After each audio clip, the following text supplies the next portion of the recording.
ውድ ቻናላችን ቤተሰቦች እንኳን ወደ ቻናላችን በደህና መጣችሁ። አሁንም ሊቨርፑልን በተመለከቱ ዘገባዎች ተመልሼ መጥቻለሁ። በሳት የምንመለከታቸው መሐመድ ሳላህን ለመተካት አሁንም ያንዲያሜንዴ ቀዳሚ ተመራጭ ነው እየተባለ ይገኛል።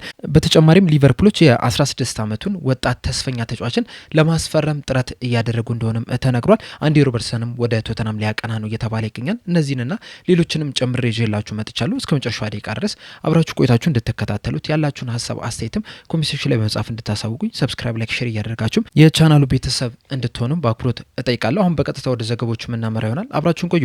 በመጀመሪያም በሲሚዮን ሚኞሊት በተመለከተው ዘገባ ነው የምንጀምረው። ይህ የቀድሞ የሊቨርፑል ግብ ጠባቂ በትናንትናው ዕለት ራሱን ከእግር ኳስ ዓለም ማግለሉን ይፋ አድርጓል። እንደሚታወቀው ሊቨርፑሎች ይህንን ግብ ጠባቂ 2013 ክረምት ላይ ከሰንደርላንድ ነበረ ማስፈረም የቻሉት። ከ2013-14 የውድድር ዘመን ጀምሮ እስከ 2018-19 የውድድር ዘመንም ለ6 ዓመታትም በሊቨርፑል ግብ ጠባቂነት ማገልገልም ችሏል። በዚህ ቆይቶም እንግዲህ ከ200 በላይ ጨዋታዎችን ለሊቨርፑልም ማድረግ የቻለ ግብ ጠባቂም ነበረ። 2018-19 ላይም ከሊቨርፑል ጋር የሻምፒዮንስ ሊግ አሸናፊ መሆን ችሏል። ነገር ግን 2019 ክረምት ላይ ወደ ክለብ ብሩጅ ሊያቀና የቻለ ተጫዋች ነው። ከዛም ጀምሮ እንግዲህ እስከ ትናንትናው ዕለት ድረስ በክለብ ብሩጅ ሲጫወት ቆይቶ በትናንትናው ዕለት ራሱን ከእግር ኳስ ዓለም ማግለሉን ይፋ አድርጓል። በመቀጠል የምንመለከተው ቨርጅል ቫንዳይክን የተመለከተውን ዘገባ ይሆናል።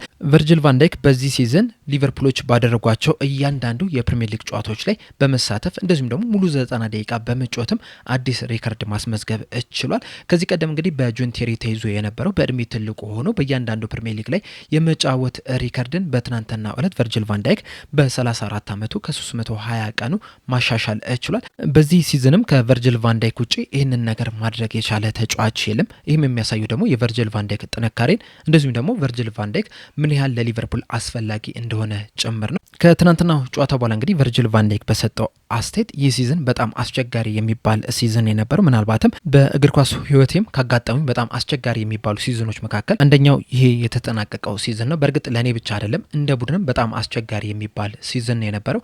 ነገር ግን እኛ ሊቨርፑሎች ነን ከዘንድሮ ሲዝን በበለጠ ጠንካራ ሆነን እንመጣለን የሚል አስተያየቱን ሰጥቷል። እና ምናልባትም በቀጣይ ሲዝን እንግዲህ የተሻለውን ሊቨርፑል ልንመለከት የምንችልበት እድል አለ። ለዛ ግን በጣም ትልቅ የቤት ስራ ነው ያለባቸው። ብዙ መስራት ያለባቸው፣ ብዙ ማስተካከል ያለባቸው ነገሮች አሉ። እነዚህን አስተካክለው ይመጣሉ የሚለውን በቀጣይ አብረን የምንመለከተው ይሆናል። አንዲ ሮበርትሰንን ወደ ተመለከተው ዘገባ ስናቀና በዛሬው ዕለት በወጡ የተለያዩ ዘገባዎች መሰረት አንዲ ሮበርትሰን ወደ ቶተናም ሊያቀና ተቃርቧል እየተባለ ይገኛል። እንደሚታወቀው አንዲ ሮበርትሰን ከሊቨርፑል ጋር ያለው ኮንትራት ማብቃቱን ተከትሎ ወደ ፈለገው ክለብ በነጻ መዘዋወር ይችላል። ቶተናሞች ደግሞ በጃንዋሪ ዝውውር መስኮትም ይሄንን ተጫዋች ለማስፈረም ፍላጎት ነበራቸው። ነገር ግን ሊቨርፑሎች ተጫዋቹን ለመልቀቅ ባለመፈለጋቸው እንደዚሁም አንዲ ሮበርትሰንም ለመሄድ ያን ያህል ገፍቶ ባለመጠየቀው ምክንያት በሊቨርፑል ሊቆይ ይችላል። በትናንትናው ዕለትም ደማቅ የሚባል ሽኝትም ተደርጎለታል። አሁን ላይ ግን የነጻ ተጫዋች እንደመሆኑ መጠን ወደ ፈለገው ክለብ ማቅናት ይችላል። ከቶተናሞች ጋርም እንግዲህ ጥሩ የሚባል ንግግሮችን እያደረጉ እንደሆነም ተዘግቧል። ምናልባትም በቀጣይ ቀናቶችም የቶተናም ተጫዋች ሆኖም ይፋ ሊደረግ የሚችልበት እድል አለ እየተባለ ይገኛል። እነዚህ ዘገቦች ትክክል የሚሆኑ ከሆነና አንዲ ሮበርትሰን ወደ ቶተናም የሚያቀና ከሆነ ትክክለኛ ውሳኔ ነው ብዬ ነው የማስበው። ምክንያቱም ቶተናም አሁንም ትልቅ የሚባል ቲም ነው። በእርግጥ በዚህ ሲዝን 17ኛ ደረጃን ነው ይዞ ያጠናቀቀው። እንደዛም ቢሆንም ግን በፕሪሚየር ሊግ ውስጥ ካሉ ትልልቅ ክለቦች መካከል አንደኛው ቶተናም ነው። አንዲ ሮበርትሰን አሁንም በትልቅ ደረጃ መጮት የሚያስችለው ብቃት አለው ብዬ አስባለሁ። እንደዚሁም ለቶተናሞችም ደግሞ የአንዲ ሮበርትሰን ልምድ በጣም ያስፈልጋቸዋል ብዬ አስባለሁና ለቶተናምም ለአንዲ ሮበርትሰንም ትክክለኛ ውሳኔ ነው ብዬ ነው የማስበው። እናንተ በዚህ ዙሪያ ያላችሁ ሀሳብ አስተያየት ምንድነው? እንዳለ ኮሜንት ሴክሽን ላይ በመጻፍ አሳውቁኝ። በመቀጠልም ሁለት የቀድሞ ተጫዋቾች የሰጡትን አስተያየት ነው የምንመለከተው። አንደኛው ማት ስሚዝ ሲባል በጊቭሚ ስፖርት ላይ በጻፈው መልእክቱ መሰረት ሊቨርፑሎች አሰልጣኝ አርነ ስሎትን ሊያሰናብቱት ይገባል። በተለይ ደግሞ ከብሬንትፎርድ አቻ ከተለያዩ በኋላ የሰጠው አስተያየት በቀጥታ እንዲሰናበት የሚያደርገው ነው የሚል አስተያየትን ሰጥቷል። በተጨማሪም በሰጠው አስተያየት ሊቨርፑሎች በጣም አስከፊ የሚባል የውድድር ዘመንን አሳልፏል። በዚህ የውድድር ዘመን ላይ እንግዲህ አሰልጣኝ አርነ ስሎት የተለያዩ ምክንያቶችን ሲደረድር መመልከት ችለናል። ኃላፊነት ከመውሰድ ይልቅ ምክንያቶችን መደርደር የሚቀናው አሰልጣኝ ነው። ከብሬንትፎርድ ጋር አንዳቻ ከተለያዩበት ጨዋታ በኋላ ምክንያቶችን ሲደረድር ነው የነበረው። ሲዘኑንም በአንድ ቃል ልግለጽ ብሎ የተጫዋቾች ጉዳት ብሎ ነው ያስቀመጠው። ነገር ግን ደግሞ ሊቨርፑሎች ብቻ አይደሉም በተጫዋቾች ጉዳት እየተቸገሩ ያሉት፣ ሁሉም ክለቦች የተጫዋቾች ጉዳት ያስቸግራቸዋል። እናም ለሊቨርፑል ብቻ እንደ ምክንያት መቀመጥ የለበትም። በተለይ ደግሞ በክረምቱ የዝውውር መስኮት ከ450 ሚሊዮን ፓውንድ በላይ ለተጫዋቾች ግዢ ካወጡ በኋላ ምንም አይነት ምክንያት መደርደር የለባቸውም። ስለዚህ ከስራቸው ሊሰናበቱ ይገባል የሚል አስተያየቱን ሲሰጥ፣ ሌላኛው የቀድሞ የሊቨርፑል ተጫዋች ሆነው ጀረሚ ፔናንት ደግሞ የሊቨርፑል አመራሮች እስካሁን ድረስ አሰልጣኝ አርነ ስሎትን ለምን እንደታገሱ ለምን እንዳላባረሯቸው እርግጠኛ አይደለሁም፣ ምንም አልገባኝም የሚል አስተያየቱን ሰጥቷል። በተጨማሪም በሰጠውም አስተያየት ሊቨርፑሎች በዚህ ሲዝን ቶፕ 9 ከሚባሉት ቲሞች ጋር ወይም ደግሞ እስከ 10ኛ ደረጃ ድረስ ከጨረሱት ክለቦች ጋር 18 ጨዋታዎችን ማድረግ ችሏል። ከነዚህ 18 ጨዋታዎች ጋር ማሸነፍ የቻሉት 3ቱን ብቻ ነው። እንደ ሊቨርፑል ላለ ትልቅ ክለብ ደግሞ ይህ በቂ አይደለም። 3 ጨዋታዎችን ብቻ ማሸነፍ ለሊቨርፑል የሚመጠን አይደለም፣ ለተጫዋቾቹም የሚገባ አይደለም። እንደዚሁም ቡድኑም እያሳዩ ያለውን ፐርፎርማንስ ከተመለከትንም ለሊቨርፑል የሚመጠን አይደለም፣ ለተጫዋቾቹም የሚገባ አይደለም። ከዛ በተጨማሪም ደግሞ እንደ አጠቃላይ ሲዝኑን ከተመለከትንም ምንም አይነት መሻሻል በቡድኑ ላይ እየተመለከትን አይደለም የምንገኘው። ከጊዜ ወደ ጊዜም እየባሰባቸው እየመጣ የሚገኘውና ኤፍኤስጂዎች አሰልጣኝ አርነ ስሎትን ሊያሰናብቷቸው ይገባል፣ ውሳኔ ሊያስተላልፉ ይገባል የሚል አስተያየትን ሰጥቷል። በእርግጥ አሰልጣኝ አርነ ስሎት መሰናበት አለባቸው የሚሉ አስተያየቶች በተደጋጋሚ እየሰማን የምንገኘው። በተለይ አብዛኛው ደጋፊ አሰልጣኙ ሲሰናበቱ ማየት ይፈልጋል። እንደዚሁም ደግሞ የቀድሞ የሊቨርፑል ተጫዋቾችም አሰልጣኙ መሰናበት አለባቸው እያሉ ነው የሚገኙት። ነገር ግን ኤፍኤስጂዎች አሁን ላይ እየወጡት ባሉት መረጃዎች መሰረት አሁንም ድረስ ከአሰልጣኝ አርነ ስሎት ጎን እንደሆነ ነው እየተዘገበ የሚገኘው። በክረምቱ የዝውውር መስኮትም አሰልጣኝ አርነ ስሎትን ለማገዝ እቅድ እንደያዙ ነው እየተነገረ የሚገኘውና አብዛኞቻችን አሰልጣኙ እንዲሰናበቱ ብንፈልግም እንኳን ራሱ ይህ የሚሆን አይመስልም። አሰልጣኝ አርነ ስሎት በቀጣይ ዓመትም የሊቨርፑል አሰልጣኝ እንደሚሆኑ ነው እየተነገረ የሚገኘው። በዚሁ ዙሪያም እንግዲህ ያላችሁን ሀሳብ አስተያየት እንዳለ ኮሜንት ሴክሽን ላይ በመጻፍ አሳውቁኝ። በመቀጠልም ሊቨርፑሎች የ16 ዓመት ወጣት ተጫዋቹን ለማስፈረም ንግግር እያደረጉ እንደሆነ እየተዘገበ ይገኛል። የስካይ ጀርመኒ ዘጋቢ የሆነው ፍሎሪን ፕላተንበርግ ይዞት በወጣው ዘገባ መሰረት ሊቨርፑሎች ኬኔት ኤችሆር የተባለውን የ16 ዓመት የሄርታ በርሊን ተጫዋችን ለማስፈረም ንግግር እያደረጉ እንደሆነ ነው እየተዘገበ የሚገኘው። ይህ ተጫዋች እንግዲህ ገና በ16 ዓመቱ ለሄርታ በርሊን ዋና ቡድን 19 ጨዋታዎችን በዚህ ሲዝን ማድረግ ችሏል። በእነዚህም ጨዋታዎችም በጣም ጥሩ የሚባል እንቅስቃሴን ማድረግ የቻለ ተጫዋች ነው። በዛ ምክንያትም እንግዲህ የተለያዩ ክለቦች ይህንን ተጫዋች ለማስፈረም ፍላጎት አሳይቷል እየተባለ ይገኛል። አንደኛው ሊቨርፑል ነው። ከሊቨርፑል በተጨማሪም ግን ባየር ሊቨርኩሰን፣ አርቢ ሌፕዚግ፣ ማንቸስተር ሲቲ፣ ባየር ሙኒኮችም ይህንን ተጫዋች ለማስፈረም ፍላጎት እንዳላቸው ነው እየተዘገበ የሚገኘው። ይህ ተጫዋች እንግዲህ ገና በ16 ዓመቱ ሜትር ከ86 ርዝመት ያለው ተጫዋች ነው። እንደዚሁም በአጨዋወት ስታይሉም ከቶኒ ክሩዝ ጋርም እንደሚመሳሰልም ነው እየተነገረ የሚገኘው። እናም በክረምት የዝውውር መስኮትም ከሄርታ በርሊንም የመውጣት ፍላጎት እንዳለ በዘገባው ተናግሯል። ፍሎሪን ፕላተንበርግ አያይዞ እንደተናገረውም ከሆነ ይህ ተጫዋች የ12 ሚሊዮን ዩሮ ወይም ደግሞ የ10.4 ሚሊዮን ፓውንድ የውል ማፍረሻም እንዳለውም ተናግሯል። ና ሊቨርፑሎች ይህንን ተጫዋች ማስፈረም የሚፈልጉ ከሆነ ይህን ያህል ገንዘብ መክፈልም አለባቸው ተብሏል። በቅርብ ጊዜያቶች እንግዲህ ሊቨርፑሎች ወጣት ተጫዋቾች ላይ በጣም ከፍተኛ የሚባል ትኩረት እያደረጉ ነው የሚገኙት። በቅርቡ እንኳን ከአትሌቲኮ ናሲዮናል ሳሙኤል ማርቲኔዝን ለማስፈረም ከስምምነት ላይ መድረሳቸው አይዘነጋም።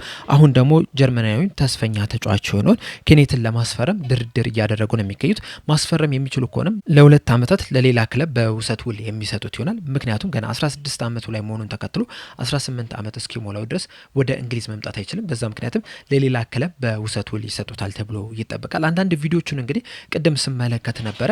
በጣም ጥሩ ኳሊቲ ያለው ተጫዋች ነው። እንደዚሁም ደግሞ ፊዚካሊ ግዙፍ እንደመሆኑ መጠን መሀል ሜዳውን በደንብ ኮንትሮል ማድረግ የሚችል ተጫዋች ነውና ሊቨርፑሎች ይህንን ተጫዋች ማስፈረም የሚችሉ ከሆነ በጣም ትልቅ አሴት መሆን ይችላል። ከዛ በተጨማሪም 2 ዓመትም በውሰት ውል ስለሚሰጡት እዛም በደንብ ጎልብቶ ወደ ሊቨርፑል የሚመጣ ይሆናል። ወደ ሊቨርፑል ከመጣም በኋላ በቀጥታ ወደ ዋናው ቡድን መቀላቀል የሚችል ተጫዋች ነውና በጣም ኳሊቲ ያለው ተጫዋች እንደመሆኑ መጠን ሊቨርፑሎች ይህንን ተጫዋች ማስፈረም የሚችሉ ከሆነ ትልቅ እድል ነው ብዬ ነው የማስበው። እናንተስ ይህንን ተጫዋች ተመልክታችሁታል ወይ? ከተመለከታችሁት በተጫዋቹ ዙሪያ ያላችሁን ሀሳብ አስተያየት እንዳለ ኮሜንት ሴክሽን ላይ በመጻፍ አሳውቁኝ። በመቀጠልም የምንመለከተው ሊቨርፑሎች አሁንም ድረስ መሐመድ ሳላህን ለመተካት የአንዲያሜንዲን ቀዳሚ ምርጫ አድርጎታል ነው እየተባለ የሚገኘው። ሊቨርፑሎች እንግዲህ በክረምቱ የዝውውር መስኮት ቢያንስ አንድ የክንፍ ተጫዋች ያመጣሉ ተብሎ ይጠበቃል። በዚህ ዙሪያም እንግዲህ አሰልጣኝ አርነ ስሎት በሰጡት አስተያየት ባለፈው ሲዝን በጣም አስፈሪ ክለብ የነበር ነው፣ በጣም አስቸጋሪ ክለብ የነበር ነው። በሁለቱም ክንፎች ላይ በግራም ይሁን በቀኝም ክንፍ በጣም አስፈሪ የሚባሉ ተጫዋቾች ነበሩን። ጎሎችን ሊያስቆጥሩ የሚችሉ አንድ ለአንድ ግንኙነቶችን ሊያሸንፉ የሚችሉ አሲስት ሊያደርጉ የሚችሉ ተጫዋቾች ነበሩን። በእርግጥ የክንፍ ተጫዋቾቹ ብቻም ሳይሆን ከፉልባኮች ጋር የነበራቸው ቅንጅት በጣም አስደናቂ የሚባል ነበር። ያ ደግሞ አስፈሪ እንድንሆን አድርጎን ነበር። በዚህ ሲዝንም ያንን ነገር ለመድገም ሞክረን ነበረ። ነገር ግን መድገም ሳንችል ቀርተናል። ይህንን ስል ግን በእነዚህ ተጫዋቾች ላይ ለማሳበብ አይደለም። እንደ አጠቃላይ እንደ ቡድን ያምናውን አይነት ሌቭል ወይም ደግሞ ያምናውን አይነት ብቃት ልናሳይ አልቻልንም። ይሄ ደግሞ እኔንም የሚያጠቃልል ነው የሚል አስተያየትን ሰጥቷልና የክንፍ ተጫዋች ለሳቸው ያጩት ስታይል ምን ያህል አስፈላጊ እንደሆነ ነው እየተናገሩ የሚገኙትና በክረምቱ የዝውውር መስኮትም በተለይ መሐመድ ሳላ መልቀቁን ተከትሎ ሊቨርፑሎች በትንሹ አንድ የክንፍ ተጫዋች ያመጣሉ ተብሎ ይጠበቃል። ምናልባትም ግን ሁለትም ሶስትም ሊያመጡ የሚችሉበትም እድል እንዳለም ነው የተዘገበ የሚገኘው። እንደ ፋብሪዞ ሮማኖ እንደዚሁም ፖል ጆይስ ዘገባ መሰረትም ከሆነ ሊቨርፑሎች መሐመድ ሳላህን ለመተካት ያንዲያሜንዴን ቀዳሚ ተመራጭ አድርገውታል እያለን ይገኛል። በቅርብ ጊዜያቶች በወጡት ዘገቦች መሰረትም እንግዲህ ሊቨርፑሎች ከያንዲያሜንዴ ተወካዮች ጋርም ንግግር ማድረጋቸው አይዘነጋም። እስካሁንም ድረስም እንግዲህ ይህ ተጫዋች ቀዳሚ ተመራጭ አድርገውታል። በእርግጥ ሊቨርፑሎች ብቻ አይደሉም፣ ፒኤስጂዎችም ይህንን ተጫዋች ለማስፈረም ከፍተኛ ፍላጎት አላቸው። ነገር ግን ፒኤስጂዎች ይህንን ተጫዋች ማስፈረም የሚፈልጉ ከሆነ የግድ ብራድሊ ባርኮላን ከክለቡ ማስወጣት መቻል አለባቸው። ሊቨርፑሎችም እንግዲህ ያንዲያሜንዴን የማያገኙት ከሆነ ወይ ብራድሊ ባርኮላ ካልሆነም ደግሞ አንቶኒ ጎርደንን ለማስፈረም ፍላጎት እንዳላቸው ነው እየተነገረ የሚገኙና እነዚህ ሶስት ተጫዋቾች በሊቨርፑል የስም ዝርዝር ውስጥ የተካተቱ ተጫዋቾች ናቸው። ከነዚህ ውስጥ ግን ቀዳሚ ስፍራ ላይ የሚቀመጠው ያንዲያሜንዴ ነው እየተባለ ይገኛል። ሊቨርፑሎች እንደዚሁም አሰልጣኝ አርነ ስሎትም እንግዲህ ያንዲያሜንዴን ቀዳሚ ተመራጭ ያደረጉት በፍጥነቱ ምክንያት ይመስለኛል። ምክንያቱም በቡንደስሊጋው እንግዲህ በጣም ፈጣን ከሚባሉ ተጫዋቾች መካከል አንደኛው ያንዲያሜንዴ ነው። ከዛ በተጨማሪም ደግሞ በሁለቱም እግሩ መጮት የሚችል ተጫዋች ነው። በግራ ክንፍ መጮት ይችላል፣ በቀኝ ክንፍ መጮት የሚችል ተጫዋች እንደመሆኑ መጠን ሊቨርፑሎች እዚህ ተጫዋች ላይ ከፍተኛ ፍላጎት ማሳየታቸው ያን ያህል የሚያስገርም አይደለም። ነገር ግን ደግሞ የአርቢ ላይፕዚግ 100 ሚሊዮን ዩሮ ጥያቄ ግን ምናልባትም የዝውውር ሂደቱን ቀርፋፋ እንዳያደርገው ተብሎ ተሰግቷል። እንደሚታወቀው ደግሞ ሊቨርፑሎች የዝውውር መስኮቶች በተከፈቱ ቁጥር የሚፈልጓቸውን ተጫዋቾች በጊዜ ማስፈረም ይፈልጋሉ። በተለይ በክረምቱ የዝውውር መስኮት ላይ በቶሎ በፍጥነት እነዚህን ተጫዋቾች አስፈርመው በቅድመ ውድድር ዝግጅት ላይ ከዋናው ቡድን ጋር እንዲቀላቀሉ ይፈልጋሉ። ይህንንም ደግሞ ባለፈው ሲዝንም ሲተገብሩት መመልከት ይችላል። በእርግጥ አሌክሳንደር ኢሳቅ የዝውውር መስኮቱ ሊዘጋ የመጨረሻው ቀን ነው ያስፈረሙት። ነገር ግን ደግሞ ጀረሚ ፍሪምፖንግን፣ ፍሎሪን ቪርትስን እንደዚሁም ደግሞ ሚሎስ ኪርኬዝን ከተመለከትን የዝውውር መስኮቱ ልክ እንደተከፈተ ወዲያው ነው ያስፈረሟቸው። ሂጎ ኤኪቲኬም እንግዲህ ብዙ ሳይቆይ ነው ክለቡን መቀላቀል የቻለውና እንደዛ ማድረግ ይፈልጋሉ። ማይክል ኤድዋርድስም ከዚህ ቀደምም የሚታወቀው በዚህ ነው ቶሎ በፍጥነት የዝውውር ሂደቶችን በመጨረስ ነውና አሁንም እንግዲህ ያንዲያሜንዴን በፍጥነት ወደ ሊቨርፑል ለመቀላቀል ፍላጎት አላቸው ተብሎ ነው የሚጠበቀው። ነገር ግን የአርቢ ላይፕዚግ 100 ሚሊዮን ዩሮ እዚህ ተጫዋች ላይ መለጠፍ ግን ነገሮችን ሊያወሳሰብ ይችላል እየተባለ ይገኛል። ከዚህ ቀደም እንግዲህ በወጡት ዘገቦች መሰረት ምናልባትም ሊቨርፑሎች ለያንዲያሜንዴ የሚያወጡትን ሂሳብ ለመቀነስ ሲሉ ሃርቪ ኤሊየትን ለአርቢ ላይፕዚግ ለመሸጥ አስበው ነው እየተባለ የሚገኘውና ይህም የሚያሳዩ ደግሞ እዚህ ተጫዋች ላይ ምን ያህል ከፍተኛ ፍላጎት እንዳላቸው ነው። ነገር ግን ቀደም እንዳልኳቸው እንግዲህ የአርቢ ላይፕዚግ 100 ሚሊዮን ዩሮ መጠየቃቸው እንደዚሁም ደግሞ የፒኤስጂዎችም እዚህ ተጫዋች ላይ ከፍተኛ ፍላጎት ማሳየት ነገሮችን ሊያወሳሰብ ይችላል። እንደዛም ቢሆንም ግን ሊቨርፑሎች እዚህ ተጫዋች ላይ ከፍተኛ ፍላጎት አላቸው። ተጫዋቹንም ለማስፈረም ከፍተኛ የሚባል እንቅስቃሴ ያደርጋሉ ተብሎ ይጠበቃል። እናንተስ በያንዲያሜንዴ ዙሪያ ያላችሁ ሀሳብ ምንድነው? ያንዲያሜንዴ ወደ ሊቨርፑል ቢመጣ መሐመድ ሳላህን መተካት ይችላል ወይ? ሀሳብ አስተያየታችሁ እንዳለ ኮሜንት ሴክሽን ላይ በመጻፍ አሳውቁኝ። አሁን ግን እኔ እዚህ ላይ አበቃው። እስከ መጨረሻው ደቂቃ ድረስ ስለተከታተላችሁኝ ከልብ አመሰግናለሁ። በቀጣይ በሌላ እስከምንገናኝ ድረስ ግን ሰብስክራይብ፣ ላይክ፣ ሼር ማድረግ እንዳትረሱ። ቸር ያቆየን።